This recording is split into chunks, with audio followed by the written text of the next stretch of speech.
Kekaguman saat menonton film Godzilla Minus One ini sungguh tak terungkapkan dengan kata-kata.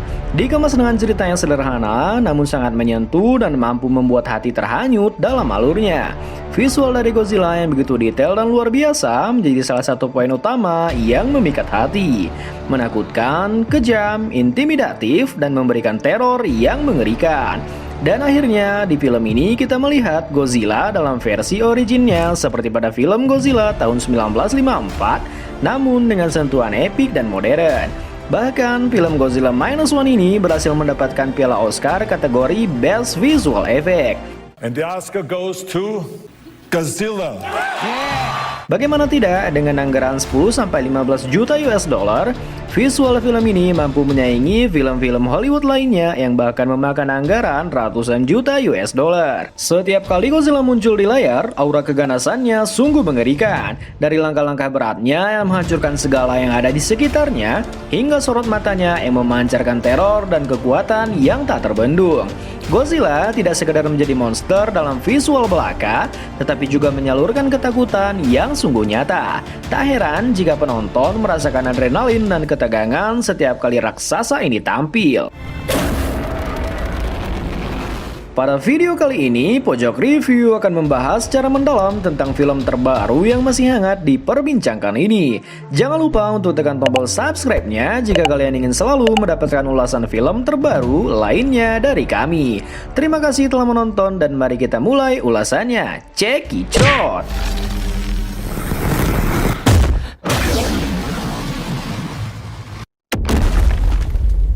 Godzilla Minus One. Pada Maret lalu, Warner Bros. Merilis film MonsterVerse terbaru mereka, yaitu Godzilla x Kong The New Empire. Video ulasan tentang The New Empire juga sudah kami bahas. Kalian bisa klik link di pojok kanan atas untuk menonton ulasannya. Oke, lanjut. Hanya 3 bulan setelah The New Empire dirilis, Netflix juga menghadirkan Godzilla Minus One, sebuah film Godzilla yang sudah tayang di Jepang sebelum The New Empire, tepatnya pada November 2023 lalu. Sebelum akhirnya dirilis secara global pada 1 Juni 2024 melalui platform Netflix. Godzilla Minus One sempat tidak akan direncanakan tayang secara global. Bukan tanpa alasan, Production House Toho dan Legendary Pictures ternyata memiliki kesepakatan terkait hal tersebut, yaitu tidak boleh merilis film Godzilla secara bersamaan di tahun yang sama. Seperti yang kita tahu, Legendary Pictures merilis film The New Empire pada Maret lalu. Perjanjian tersebut menjadikan film Godzilla Minus One tidak bisa dirilis pada tahun 2024. Tapi tanpa aba-aba, pada 1 Juni, Netflix merilis film monster kadal bongsor tersebut secara global. Tentu kabar ini mengejutkan para penggemar sebab rencana penayangan di luar bioskop belum pernah di-spill sebelumnya. Namun sekarang kita sudah bisa tenang menikmati sang Godzilla di platform Netflix. Godzilla Minus One yang disutradarai oleh Uzumaki Naruto maksudnya oleh Takashi Yamazaki, merupakan sebuah film yang berhasil menghidupkan kembali esensi asli dari Godzilla. Film ini berlatar belakang di Jepang pasca Perang Dunia II dan mengisahkan tentang Koichi Shikishima yang diperankan oleh Ryonosuke Kamiki, seorang pilot kamikaze yang berjuang dengan rasa bersalah karena selamat dari perang, sementara negara Jepang yang sedang berusaha bangkit dari kehancuran. Dan Godzilla pun muncul sebagai ancaman baru. Bagi kalian yang tidak tahu, pilot kamikaze adalah pilot bunuh diri yang menghantamkan pesawatnya kepada musuh.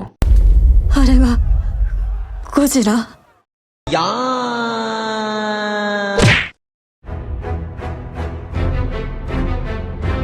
Dikisahkan, Koichi Shikishima kembali ke rumahnya setelah menghindari misi bunuh diri yang diperintahkan.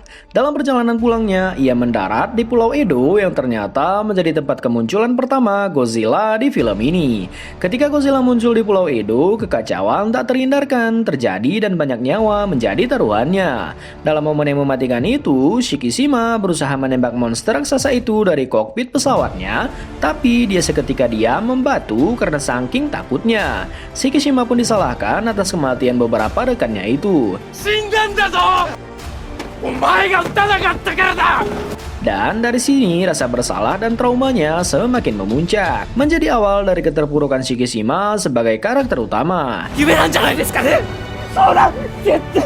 Shikishima kembali ke Tokyo untuk melihat rumah dan keluarganya pasca Perang Dunia Kedua. Namun kehadirannya tidak disambut hangat oleh orang di sekitarnya. Karena bagi mereka, seorang pilot kamikaze yang selamat adalah sebuah aib. な顔して帰ってきたのか、この恥知らず。 Kemudian Shikishima bertemu dan membangun keluarga baru dengan Noriko yang diperankan oleh Minami Hamabe dan bayi yatim piatu bernama Akiko. Bersama-sama mereka berjuang untuk bertahan hidup di tengah-tengah kehancuran yang disebabkan oleh Godzilla. Kehancuran yang ditimbulkan Godzilla itu adalah alasan utama untuk judul Minus One. Karena ia menjatuhkan Jepang lebih jauh lagi ke titik terendah setelah Perang Dunia Kedua.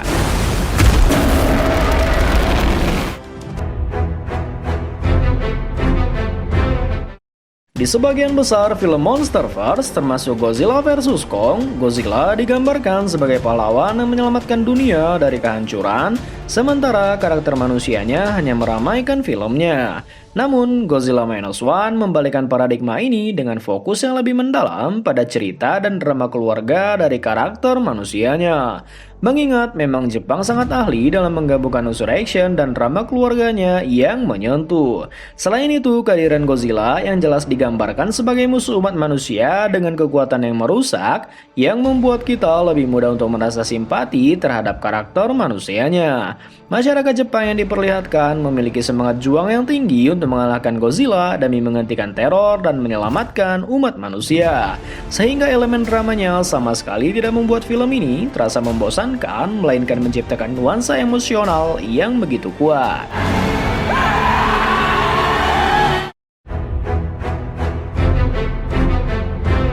Salah satu kekuatan utama film Godzilla Minus One adalah visual dan efek khususnya. Yamazaki, yang juga bertanggung jawab atas efek visual, berhasil menciptakan Godzilla dengan tampilan yang menggabungkan desain klasik dan modern. Desain Godzilla yang baru ini menampilkan detail yang tajam dengan sisik yang terlihat tajam dan duri-duri di punggungnya yang terlihat lebih mengerikan daripada Godzilla versi Monsterverse. Efek ini menciptakan suasana yang kuat dan mencekam, sejalan dengan tujuan Yamazaki untuk menghadirkan kembali rasa takut dan kegaguman dari film Godzilla asli tahun 1954. Sekarang, perhatikan adegan saat Godzilla melancarkan serang Atomic Blade ini.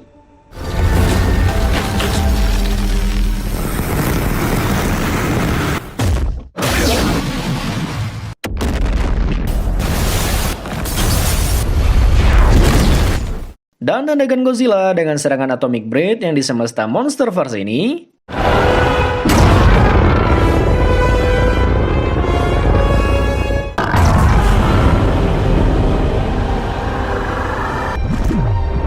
Terlihat begitu besar perbedaan dampak kerusakan yang dihasilkan oleh Atomic Bird di Minus One dan Atomic Bird di semesta Monsterverse yang terlihat seperti laser penghancur satu arah saja.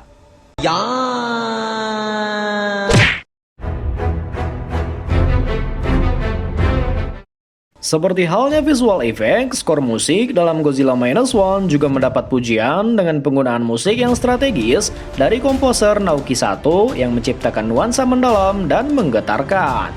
Musik yang digunakan mencakup beberapa musik ikonik dari komposer asli Godzilla, Akira Ifukube, yang dimaksudkan dengan mulus ke dalam film tanpa mengganggu nuansa baru yang dibawa oleh Sato.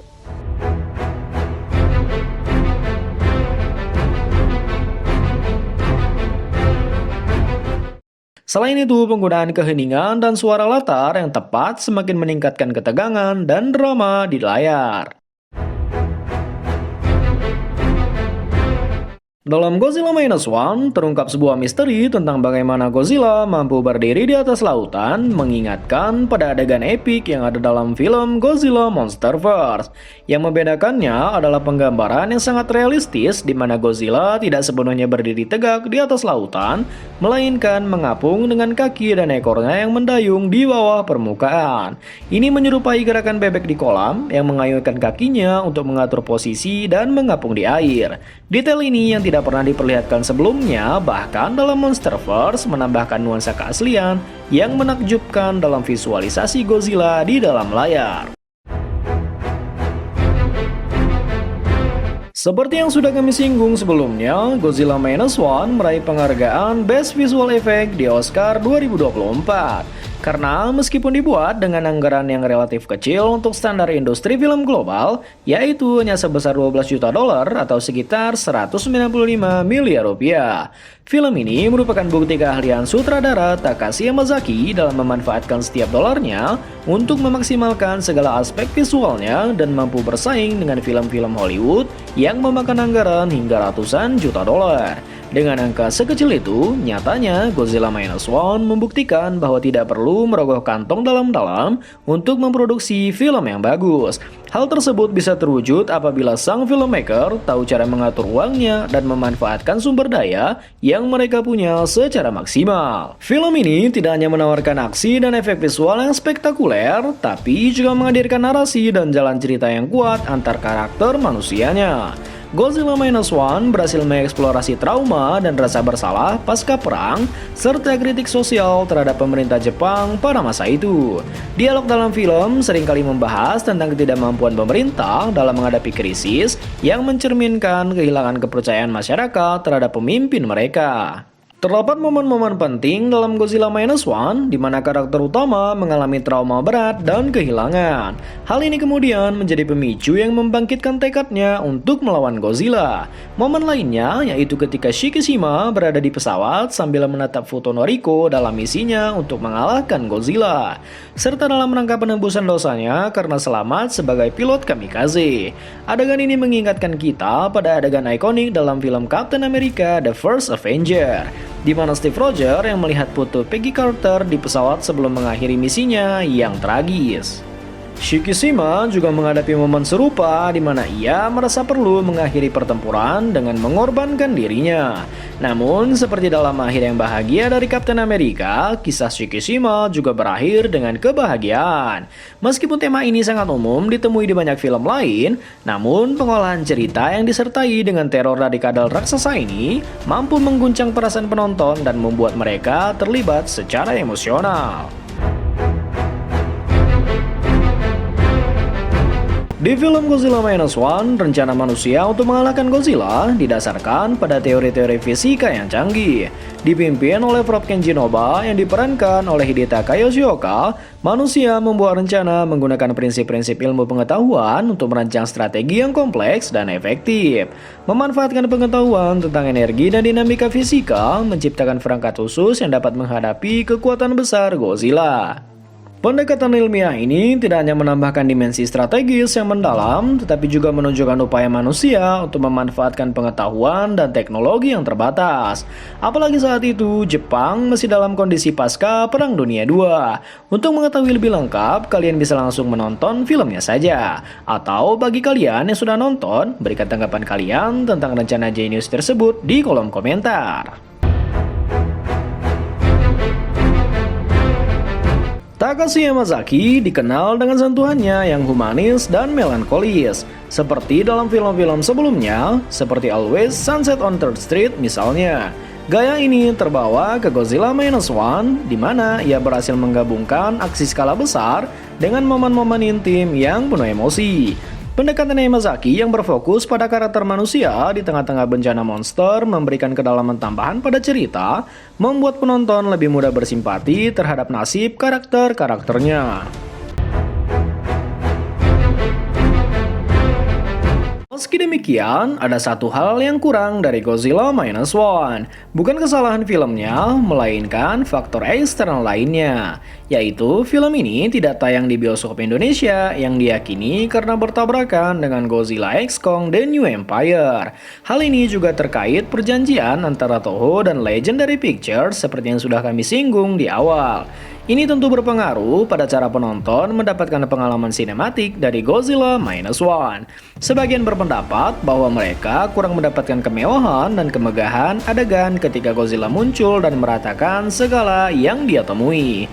Apalagi saat adegan Godzilla meratakan daratan dengan atomic bird-nya yang menimbulkan dampak ledakan seperti halnya bom atom. Dan juga scoring musik serta raungan Godzilla yang menggelegar. Godzilla Minus One mendapatkan pujian dari banyak kritikus setelah tayang di berbagai festival hingga akhirnya tersebar di sebagian negara melalui layanan streaming. Penilaian positif dari kritikus juga ramai memanjiri laman agregator Rotten Tomatoes. Dalam situs ini, Godzilla Minus One bahkan nyaris mendapatkan nilai sempurna, yakni 98% dari 190 ulasan. Sedangkan skor audiensnya juga sama, yaitu 98% dari lebih dari 2.500 ulasan. Membuat film ini sangat pantas menyandang kata sempurna. Ya, memang tidak ada kata sempurna, namun untuk film Minus One adalah sebuah pengecualian. Dan rating versi pojok review untuk film Godzilla Minus One adalah 9,5 dari 10. Godzilla Minus One adalah film yang berhasil membawa kembali esensi asli dari franchise Godzilla dengan visual yang memukau, musik yang menggetarkan, dan narasi yang mendalam. Takashi Yamazaki berhasil menciptakan sebuah film yang tidak hanya menarik bagi para penggemar lama Godzilla, tetapi juga bagi penonton baru yang mencari cerita yang kuat dan emosional. Dengan kombinasi dari desain monster yang menakutkan dan karakter manusia yang relatable, Godzilla Minus One adalah sebuah karya yang patut disaksikan. Film ini menunjukkan bahwa bahkan setelah hampir 70 tahun, Godzilla masih bisa menjadi simbol dari ketakutan dan harapan manusia di tengah-tengah bencana. Dengan mengembalikan karakter ini ke akarnya, Yamazaki berhasil menciptakan sebuah film yang relevan dan bermakna, sekaligus memberi hiburan yang luar biasa. Dan itu saja review film Godzilla Minus One versi pojok review. Terima kasih untuk kalian yang sudah nonton. Jangan lupa like, share, subscribe, and see you on the next video.